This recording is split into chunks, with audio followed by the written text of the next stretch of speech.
Run it back, Nation. What is good? Sicko Nation. What is good? Welcome. Thank you for coming back for another episode of Run It Back NBA, where we cover the NBA almost every day. I think I've been doing pretty good for the summertime, man. Almost every day here. We got some things to talk about today. Russell Westbrook retired. Every time they put out that list of NBA free agents, Westbrook was still there. He decided he's done. He decided, you know what? I'm out. It's been fun. See you guys on the other side. So Russell Westbrook retires. We're going to talk about that for a little bit. Some 76ers news and talking points. Tyrese Maxey, same podcast I was talking about yesterday. There's another clip where he's talking about VJ Edgecombe and kind of how everyone's saying VJ is going to be affected by having all these star players on the team. Maxey had some comments on that. Stephen A. Smith, in talking about the Lakers, somehow found a way to indirectly try to take down the 76ers. I'm going to talk about that. Ace Bailey, off-season workout video. And there is a Rudy Gobert video with the Minnesota Timberwolves that is wild. And we might talk about that at the end of this show. Are we sleeping on the Minnesota Timberwolves? Thank you for being here. Welcome. Welcome, new viewers. Thank you, returning viewers. Shout out to the members in the chat. Shout out my guy Hot Wheels here almost every day. Shout out to Oklahoma City.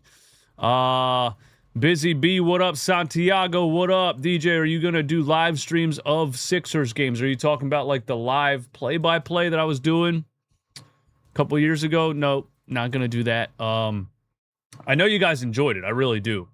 But, you know, I do the post-game live show. I turn that into an audio version of a podcast. I clip that into YouTube videos. I do the daily NBA show. I clip that. I can't. I can't also be up here for 2.5 hours covering the game live. I mean, damn, bro, I need a life. You know what I'm saying? But no, I can't do that. So for you guys that enjoyed that, thank you.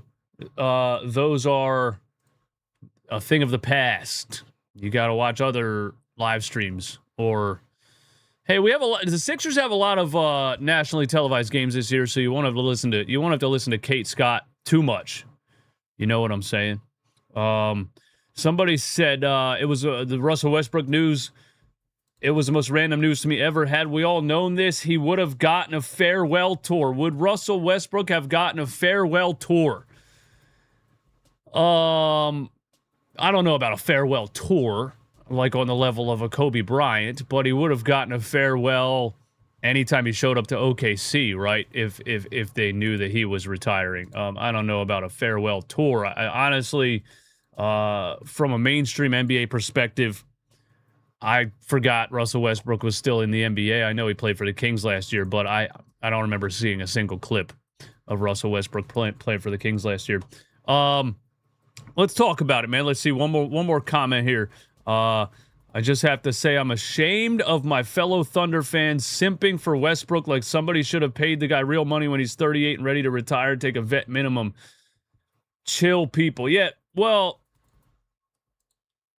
I think people, well, I do, not that I think people, I know people have trouble with players that have a legacy no longer being good anymore. You know what I mean? And I see it so much, man. Honestly, Russell Westbrook had trouble with that. There's a story where Russell Westbrook was mad that he only played 10 minutes in a game with the Lakers, maybe? Who was telling the story?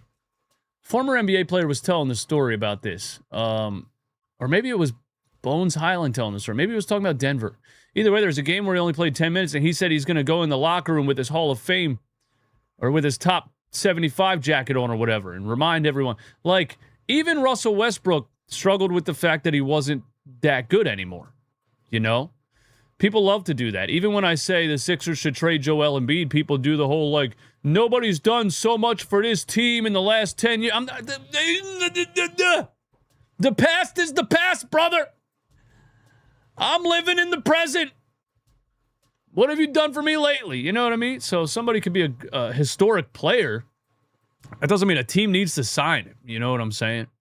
Yeah, so let's talk about it, man. So Russell Westbrook, after 18 NBA seasons, decides to retire from the NBA.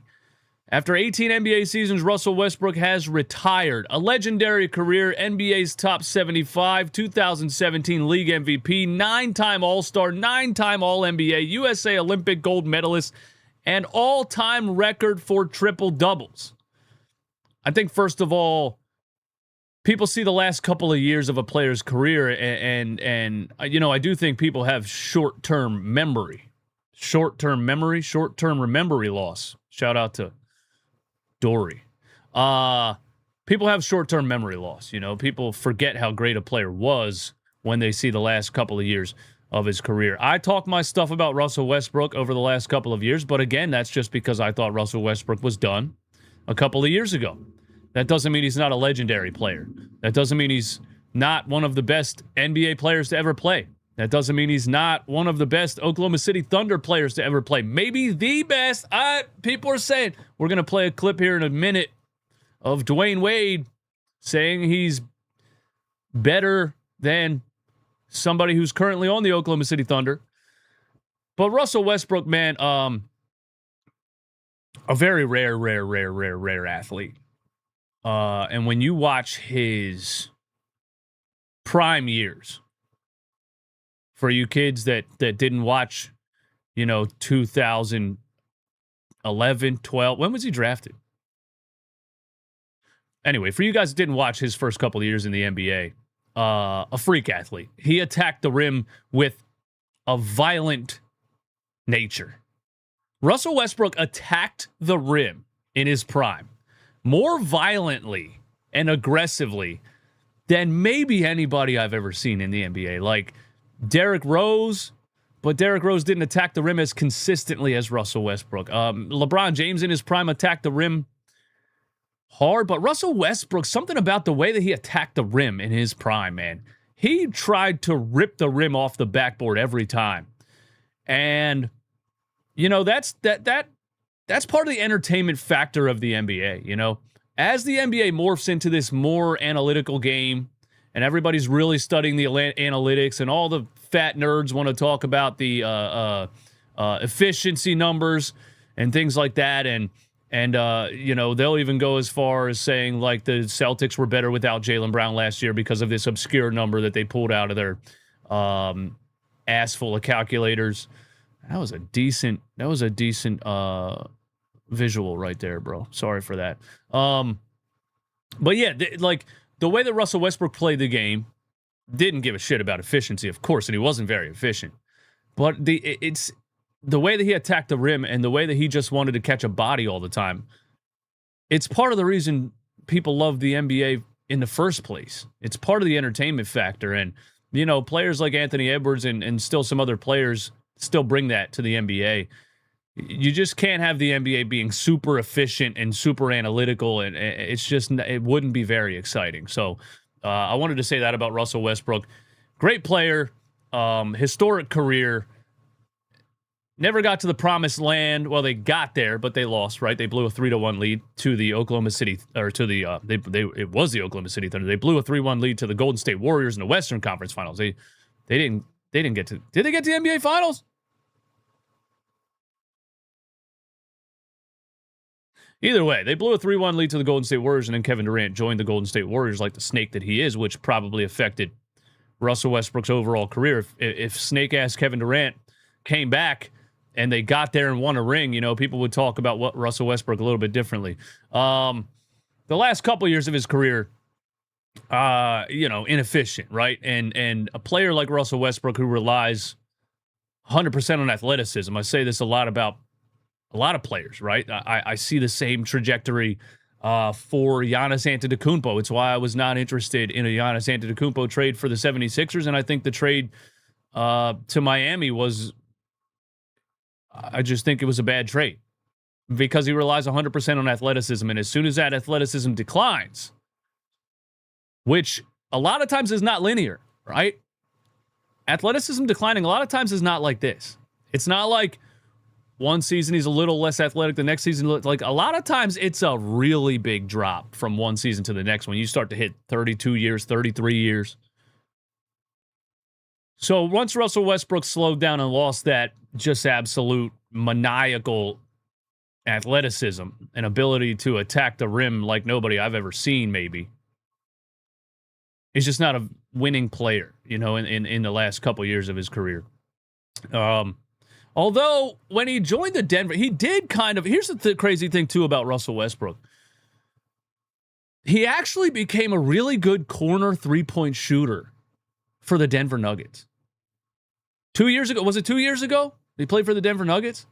He actually was one of the highest corner three-point shooters in the NBA that year or 2 years that he played for the Denver Nuggets. And I thought he was starting to maybe morph into a really good role player, right? If you can defend and shoot the corner three, and he's never been, he's always had a high motor, right? So he's always been very aggressive, and he over the last couple of years, he was one of the best rebounding guards in the NBA because of his just his maniac level of like Dennis Rodman level of like, you're gonna have to kill me to get this ball before I do. You know what I'm saying? So he was one of the best rebounding guards even the last couple of years. His three-point percentage with Denver was 27 point. No, that's minutes per game. I'm sorry. His three-point percentage with Denver was 32%. His three-point percentage last year in Sacramento was 33%. But his corner three for the Denver Nuggets was like in the high 40s. So I thought he was like morphing into a high-level role player possibly. And then it just kind of phased out. He played for the Wizards. Well, he played for the Wizards before he played for the Nuggets. Then he played for the Kings. And then it was just like nobody wants Russell Westbrook anymore, you know, and that's sad, but a great career for Russell Westbrook. Now, he did have some offers, actually. I said nobody wants him. That's not totally true. The funniest thing about Russell Westbrook retiring is that he had offers from the Kings and the Wizards. You know, and you get to a certain point of your career, and you don't want to play for the Kings or the Wizards. Now, the Wizards, with Trae Young and AJ DeBonsa, and who knows if Anthony Davis actually plays basketball anymore, but the Wizards might be decent. But I think Russell Westbrook probably looked at it like, listen, man, I'm in year 18.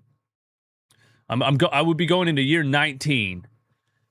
Like, do I want to go out there and give my all every single night and travel all around the country and fly here and fly there and be away from my family every night and everything to be playing meaningless basketball, you know? So he had offers from the Kings, he had offers from the Wizards, and he said, you know what? I'm out.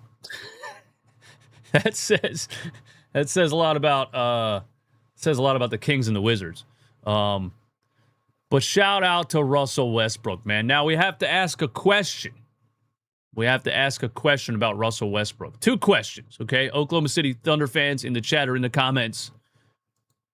Kendrick Perkins says, not only should his jersey be retired in Oklahoma City, but he should have a statue out there as well. Because after SGA, Russ, in my eyes, is the second greatest Thunder of all time. So Kendrick Perkins is calling SGA the best Oklahoma City Thunder player of all time.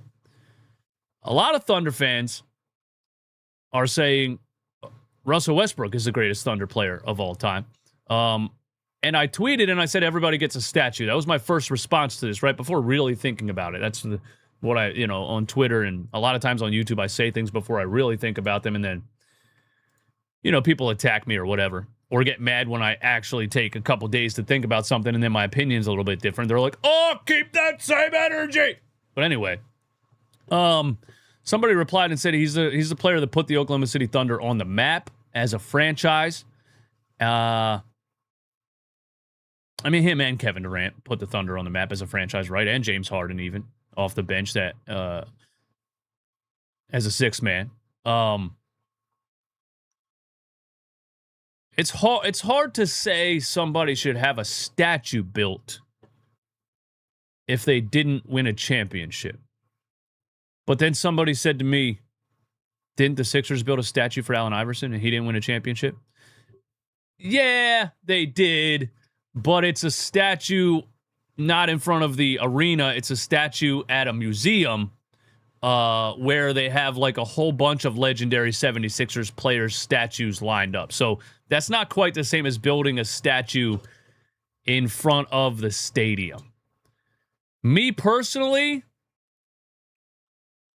yeah, I think I think there should be. I think if you're walking into the Oklahoma City Thunder arena, I absolutely think there should be a Russell Westbrook statue because I think you're right. I think he put the Thunder on the map, and I think he had an incredible career. And I absolutely think there should be a statue built in front of the Oklahoma City Thunder arena for Russell Westbrook. There should not be a statue built for that snake, Kevin Durant. The other question is this. Is Russell Westbrook the greatest Oklahoma City Thunder player of all time? Or, because SGA won a championship with Oklahoma City, is it SGA? Let's hear what Dwayne Wade said first. I know that sounds random, but let's hear what Dwayne Wade said first. Listen, I have no arguments. Nothing that's real anyway. But to me, I personally, I still think that Russell Westbrook is the greatest player in Oklahoma City history right now. Doesn't mean he's going to end up that way. But to me, I still believe that. You can't tell me that a player can come through Miami right now, win a regular season MVP, and win a finals and a finals MVP, and he just becomes the greatest player in Miami history, right? Just like that. Well, the championship is what you know what I'm saying? The championship is what determines that, I think. You know what I mean? Like, when the Eagles look at, is Jalen Hurts the greatest Eagles quarterback of all time? Like, you don't want to say yes right away because he hasn't played for them as long as, like, you know, Donovan McNabb had like an 11-year run and Randall Cunningham and you know what I mean? But if you're the only one that wins the ring, yeah, I think that puts you over the top, right? Like, do people consider Allen Iverson the greatest Philadelphia 76er ever? I don't think they do. I think they still say it's Dr. J because Dr. J got the ring, right? Moses Malone, Mo Cheeks. I still think they say it's Dr. J because Dr. J got the ring. So while Russell Westbrook had an incredible career and was a very rare athlete that was incredibly entertaining and was, a 9-time All-Star and averaged a triple-double 3 seasons, which hadn't been seen since Oscar Robertson, and broke the all-time triple-double record. And while he was an incredible player, he didn't win. And part of the reason he didn't win, they don't want to say this when he retired, but part of the reason he didn't win is because he was an inefficient player. And SGA, on the other hand, is one of the most efficient players of all time, is one of the best fourth-quarter scorers of all time, and won a championship. So, me personally, I know it's Russell Westbrook played for the team for this long and had this bigger piece of the team's history. I got to give it to the guy that won the ring. So I'm going SGA 1, Russell Westbrook 2. Snake-ass Kevin Durant 7 or 8. I'm just kidding. I'd probably still put KD at 3. But that's my opinion on it. What you guys think, man? What you guys think? Any OKC fans in the chat? What you think, man? They should do a one-day contract with Westbrook and the Thunder so he can retire a Thunder and retire his number. They should do that. Well, they're going to retire his number anyway. They're going to retire his number anyway. Russ made Brown in Denver with his pace. Got him paid. His absence is hurting them. He wore on them with his decision-making. He actually improved his shooting. Decision-making did him in. You're absolutely right. Russell Westbrook, historically, not a good decision maker, especially when the game got the tightest, right? When down in the fourth quarter, bro, down in the fourth quarter of a close playoff game, you just didn't want Russell Westbrook to have the ball in his hands, man. He just has some of the most poorly timed turnovers or bad shots, especially later in his career. I mean, early in his career too, but later in his career, man, you're like, damn it, man. Like, he would have an amazing 47 minutes, and you still didn't really want him to have the ball in his hands in the last minute of a close game because he was going to do something dumb. That's true. That's true. But, you know, I'll never forget when he put 43 points against the Heat in the finals, then made a brutal mistake by fouling Chalmers. See what I mean? See what I mean? See what I mean? Shout out to 213 people in here, man. Thank you for hanging out. Thank you for coming through. Let's talk Sixers real quick, and then we got this Ace Bailey working out with Dwayne Wade, who we were just listening to. And anything else you guys want to talk about. So, on the 76ers front, man, the most devastating news you could get as a 76ers fan heading into this season, where you traded for Jaylen Brown. You got rid of bum-ass, washed, overpaid podcast P. And then LeBron James, one of the greatest players of all time, decided he wants to join your team for the last 2 years of his career. The worst news you could possibly get after all of that is that the Sixers won't be bringing back their iconic black uniforms from the Allen Iverson era next season. Even with LeBron James and Jaylen Brown making Philly one of the NBA's biggest spotlights, the legendary throwback jerseys won't be returning. This is what I said, and it's because it's a Nike City Edition jersey.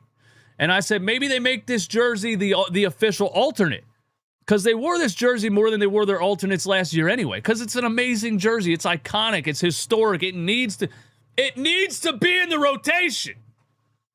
It needs to be in the rotation, bro. But because it's a Nike City Edition jersey, Nike puts a new City Edition jersey out every year. And the new City Edition jersey is the cream-colored ones with the filla. And the alternate jersey is the red one with the filla, so they don't bring back these. I just think whatever the Nike rules are, bro, throw it in the trash. Nobody cares. How could you bring LeBron to Philly and not have him wear the iconic Allen Iverson jersey? It's outrageous. It's outrageous. LeBron, put the call in, bro. LeBron has one of the biggest Nike contracts in Nike history besides Jordan. LeBron has did you know there's a LeBron James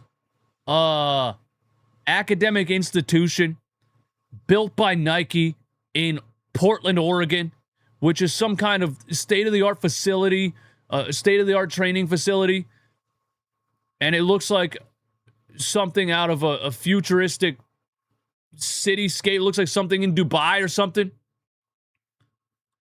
LeBron, call Nike, tell them you want the black jerseys, because it's just absolutely ridiculous that the Sixers aren't bringing those back. It's one could say it is a war crime. Now listen, Tyrese Maxey on this same podcast that I was clipping yesterday had some comments on VJ Edgecombe, and I want you guys to hear this, because one of the biggest talking points about the Sixers this year is that there's only one ball. There's only one ball. And the second biggest talking point seems to be VJ Edgecombe is going to suffer.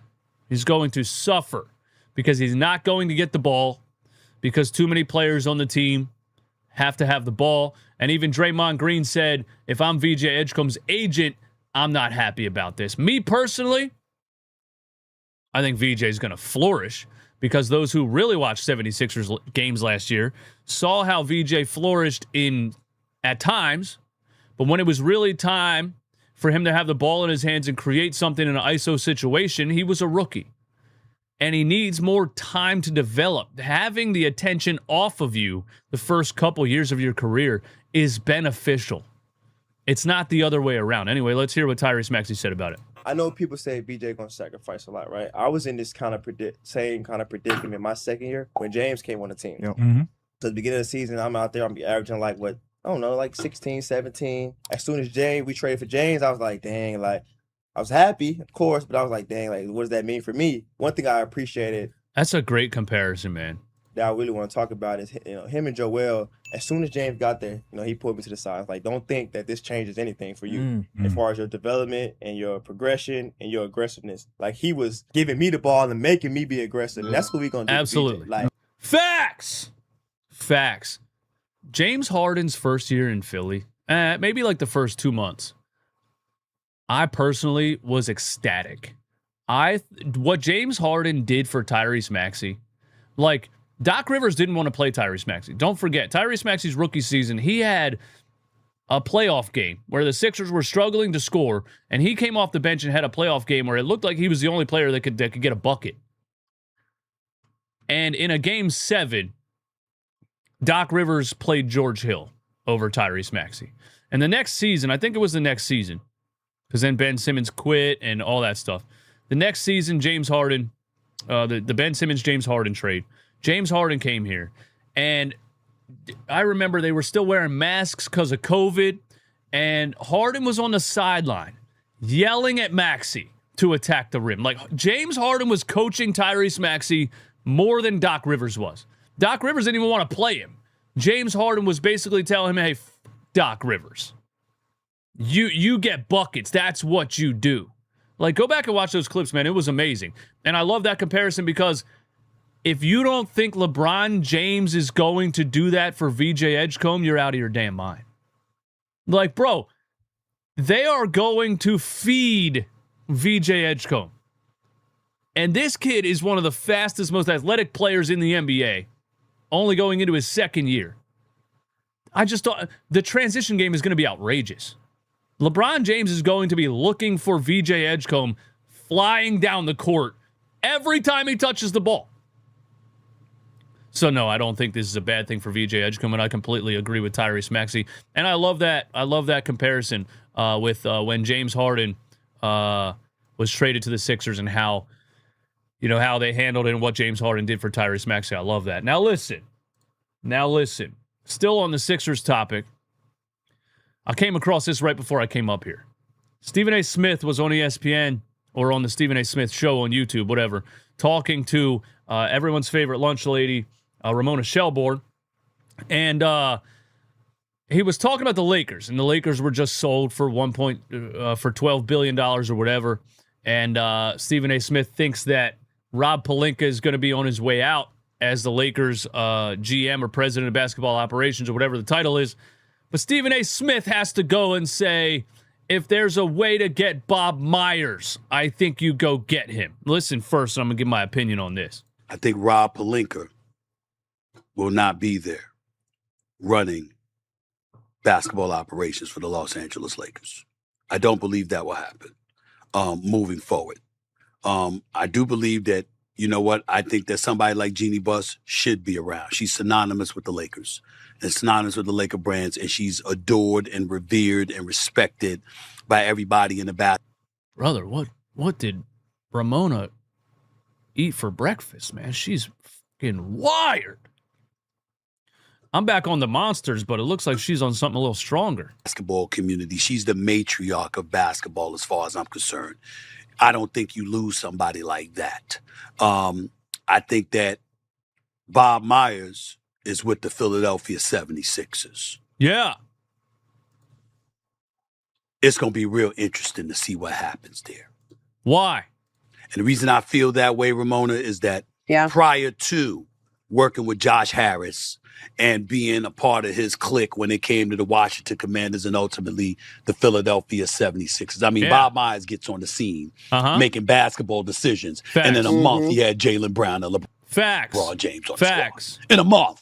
Facts. In a month. A month on the job, okay? Facts. That's the 4-time champion that was formerly at the Golden State Warriors. Yeah. Yep. Uh-huh. If there is a way to get that man, I think you go get him. Okay, well, if there's a way to get Michael Jordan in his prime, I think you go get him, right?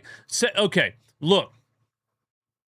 First of all, looking at the NBA landscape and presidents and GMs, and just saying, if there's a way to get the best one, I think you go get him.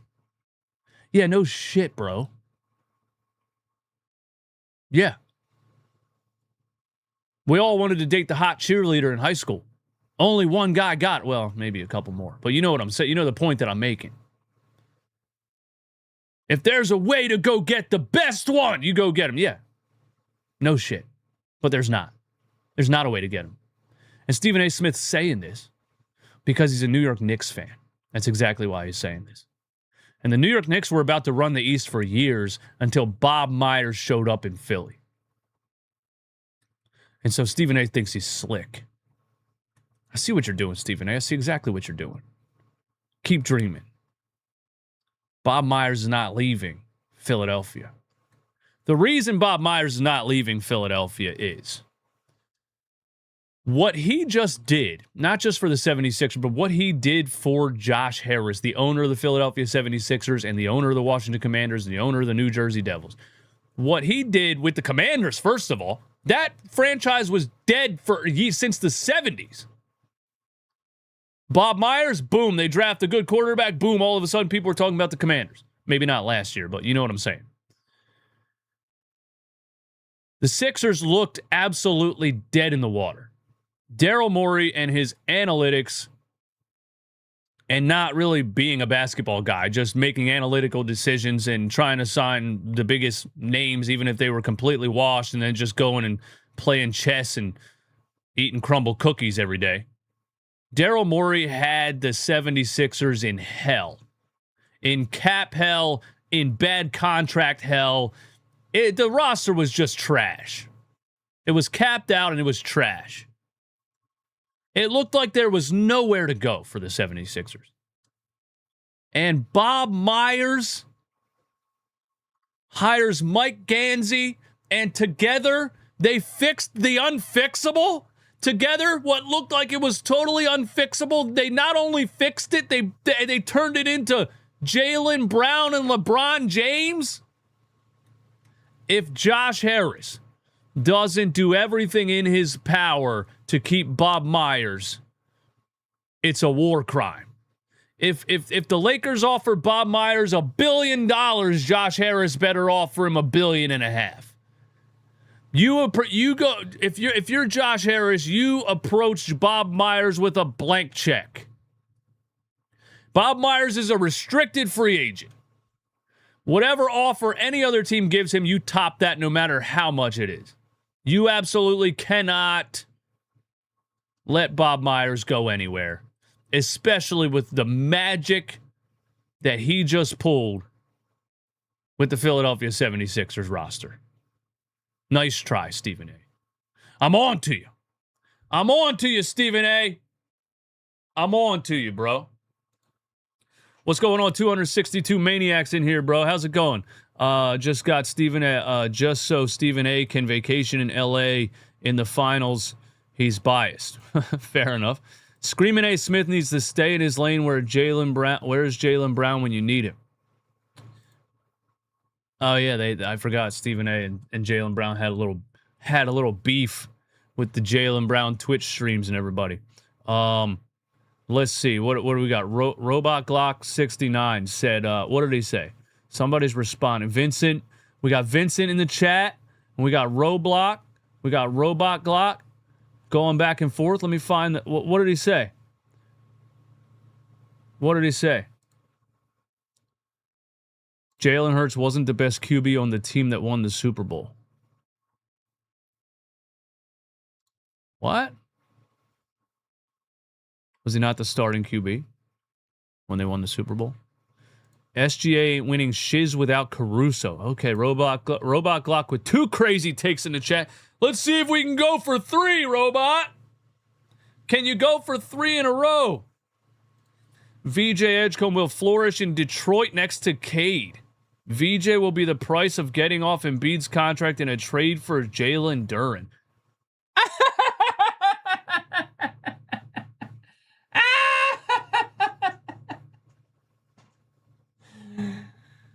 Man, if you actually think the 76ers would trade 20-year-old VJ Edgecombe, who had multiple 30-point games his rookie season, who had a 34-point NBA debut, had a 30-point playoff game against the Boston Celtics. If you think the 76ers would trade 20-year-old VJ Edgecombe with that potential just to get off of the last couple of years of Joel Embiid's contract, to bring in Jalen Duren, who, yes, is only 22 years old, who still has a lot of development left that a lot of people don't talk about, who I think people are giving up on too soon. But you're out of your damn mind if you think that. And here's the thing with the 76ers, too. If they were going to trade Joel Embiid to bring in a player that fits this roster more ideally or logically, it would be a player who's known for defending the rim. Jalen Duren, even at 6'11", 250, for some reason, leaves a lot to be desired when it comes to defending the rim. That would be, for lack of better terms, an asinine trade, and it won't happen. Hey, shout out to Robot69. 3 ridiculous takes in a row. Well done, my man. Well done, well done, well done. All right, let's move on, bro. We got a video of Ace Bailey. I haven't talked about Ace Bailey in a minute. We got a video of Ace Bailey working out with Dwayne Wade, and there's a specific move that Ace Bailey is working on with Dwayne Wade that if he adds this to his bag, he will be unstoppable. When it comes to Ace Bailey, I was very high on Ace Bailey. It's funny how wrong I was about VJ Edgecombe and Ace Bailey, because I thought VJ Edgecombe was a player that was going to need more development time to be an impactful NBA player day one, and I thought Ace Bailey was going to be a more impactful NBA player day one. Turns out I had that completely backwards. VJ Edgecombe was the better NBA player day one. Ace Bailey, incredible upside, needs more development time, right? But later in the season, Ace Bailey really started cooking. When the Jazz finally sat everybody and just gave him the ball and gave him the green light, he had a couple 40-point games, did he not? Back-to-back 30-point games at least. I think he had a 40-point game. And Ace Bailey is 6'9" with a buttery smooth jump shot. I've said that a billion times in a row, and I'm going to say it again. And I believe so much that Ace Bailey is going to be an NBA star, because finding a guy that's 6'9" with the ball handling abilities and a buttery smooth jump shot like Ace Bailey has is very difficult to find. It's the reason Danny Ainge at the draft, when Ace Bailey's dumbass agent at the time, who he fired, was out there saying, "Hey, we don't want Utah to draft us." It's the reason Danny Ainge said, "I'm drafting Ace Bailey. Yeah, I'll take him. Thank you very much. Shut up, Omar Cooper. Nobody cares what you say. I'm going to take the 6'9" kid with the buttery smooth jump shot. Thank you very much. Mark me down for Ace Bailey. What's next?" Drafted him anyway. And here's a video of Ace Bailey working out with Dwayne Wade, working on this, what will be a damn unstoppable move if he adds it to his bag consistently. Okay, so your goal last time was to get him to cut you. Sorry if you were wearing headphones and I blasted your ears off right there. I apologize for that. I blasted my own off, to be honest with you. Okay, so your goal last time was to get him to cut you off, and then remember I said now comes your pace, right? So now comes your pace. Well, now he's getting ready to load to take this bump. Yeah. So as he get ready to load to take this bump, when you hit him, that boom. Let's go. That's how you. That's that classic D Wade dribble turnaround. When you hit him, that boom. That's how you get away from the defender, because you slowed him up. He's cut you off. Now you slowed him up. Now he's getting ready to take that bump, and as he get ready to take that bump, that's when I'm fading off of him. D Wade must have hit that shot 10 million times in his career. Okay, so that's when that pace come in handy at. And he didn't have the height that Ace Bailey has. That line drip started right here. Let's cut everything out. Now we know transition. Right? And when you can, in a one-on-one situation, get a defender leaning the opposite way and generate a wide open turnaround jumper damn near every single time becomes very hard to stop. Is there. Yep. Kind of like Kevin Durant elbow mid-range, right? One-on-one, who can stop it? Who in the NBA can guard it? He's 7 feet tall. It's just not fair, right? Attack down, footwork, slide bump. Let's see. Let's see it, Ace. Show me something, Ace. Right there. Woo! Got it. Splash. Nice. This is what I'm on your saying, bro. Look how much space he created. Slide bump. Look how much space he creates right here. It doesn't even matter if you're the same size as him. Right there. Where the defender ain't even in the frame. Yeah. Got it. Nice. Remember on your fade, if you can get here, this is a counter. Come here, Ash, real quick. 2 feet, and I want to be able to bump. Step with me, Ash. Step with me, Ash.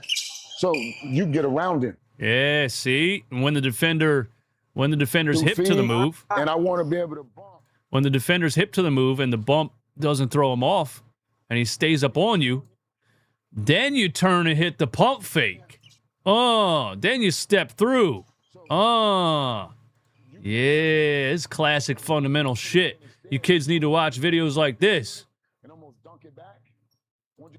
Kids need to get back to that old school fundamental game. This is the type of shit the 65-year-old dude down at the playground hits you with, man. He got no athleticism left. He can't run, but he hits you with this right here. Every time. You can't stop him. He's 71 years old. You can't stop him. Yeah. What you guys think, man? What you guys think? D-Wade doesn't know shit. Oh, my God, bro.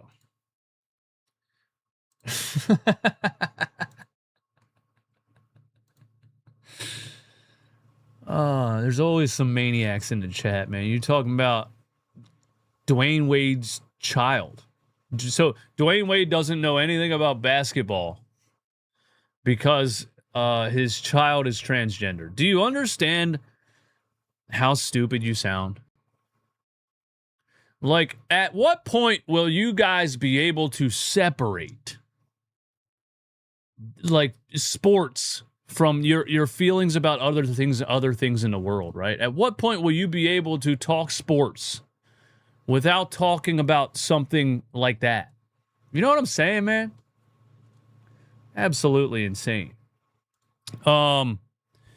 Yeah, what else we got, bro? Let's look at this Rudy Gobert video real quick before we get out of here, man. And then we'll do maybe just some Q&A in the chat. So, the Minnesota Timberwolves are quite possibly being slept on. And I thought the LaMelo Ball trade was insane from the Charlotte Hornets.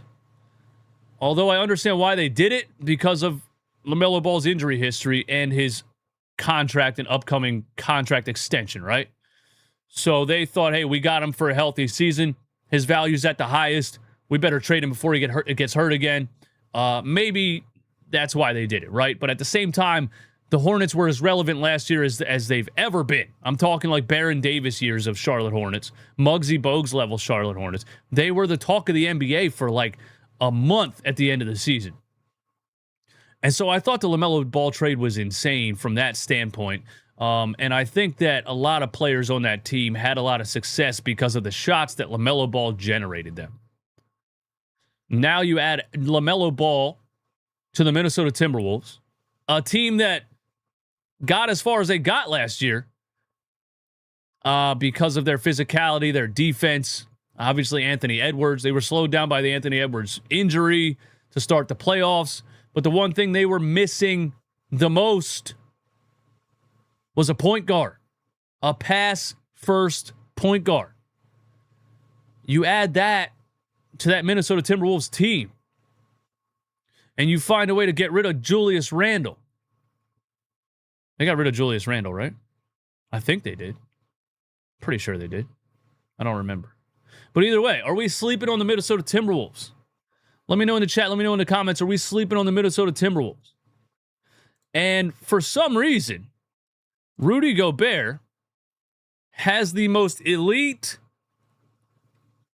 camera guy you could get to make a video like this. It looks like a Netflix documentary. All right, pause on this camera angle, but it looks like a Netflix documentary. Let's watch this video real quick.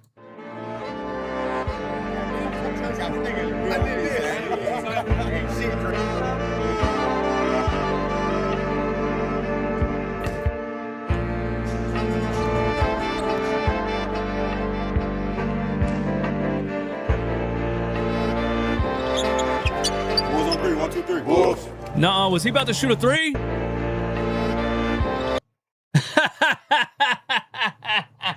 Stop it, Rudy. Is this AI? This looks AI generated. This is AI. That's AI generated, bro. Hold on.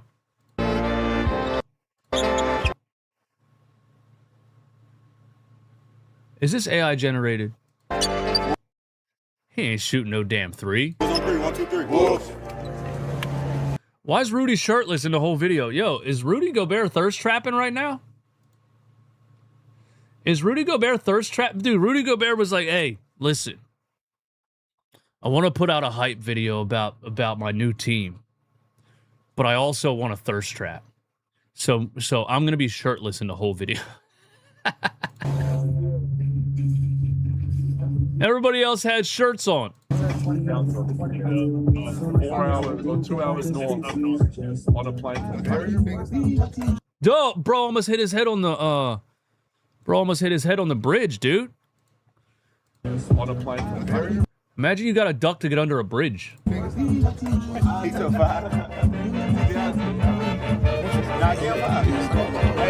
Gambling, yeah. I love Barry.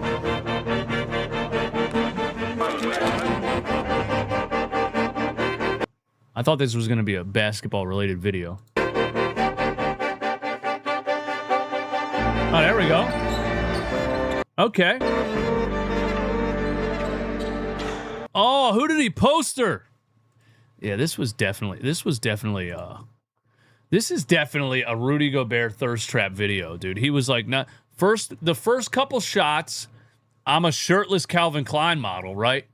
And then the second part of the video, I'm still shirtless, and I fucking yam on somebody, dude. Who is that? Who is that?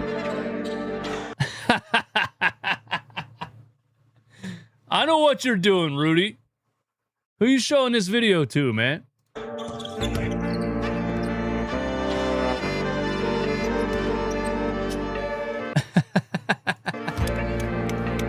Why are you trimming the hedges? He's like, yeah, I'm also the captain of the boat. Like, I feel like this video was made by Rudy Gobert to show, you know, if he's on like a first date or something, you know. If he brings his girl back, he brings a girl back to Netflix and chill, and he actually just puts this video on the TV. And this scene right here, he's like, yeah, see, I was also the captain of the boat. You see right there, they didn't know where they was going. They had no clue where they was going. I knew where we were going. I was in the back. They said, Rudy, where we headed? I got you. Go that way. This video is insane.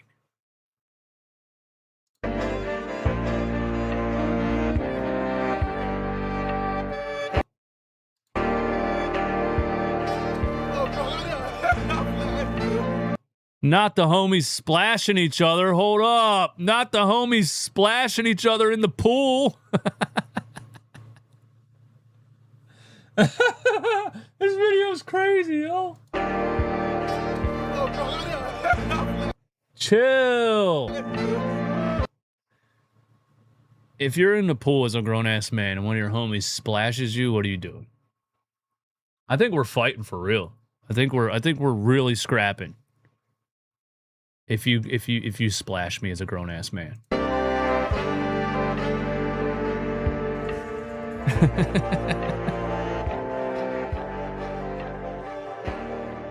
What the hell is this video, man?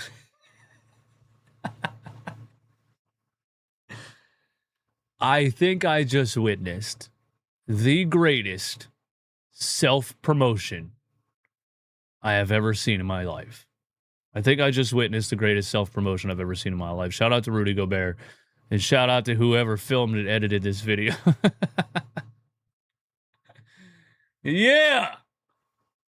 What a better way, no better way to end the show than that, bro. No better. He is going to be a Hall of Fame lob threat, bro. He is. Why is Rudy Gobert the focal point of the video? It was him. It was posted on his Twitter page, dude. Look, he posted it. It says solid week. And look at this tweet right here. Joey Franchise. I don't know who that is, but he said, "Holy shit, how does Rudy have a more elite video team than the Timberwolves? So much happening. Rudy starts the video with a thirst trap. Rudy rams on Yoko. Yams on Roko. Mello to Rudy alley-oop. Wolves are going to win 55 games." I have no idea why Rudy Gobert had such a wonderful video put together. But I got to give him props for that. You think the Wolves win 55 games? That is peak aura farming, as the kids say. Absolute peak aura farming. That's all I got for you guys today, man. Thank you so much for tuning in. Thank you for hanging out. This has been another episode of Run It Back NBA. I'll see you at 12 o'clock tomorrow. Peace!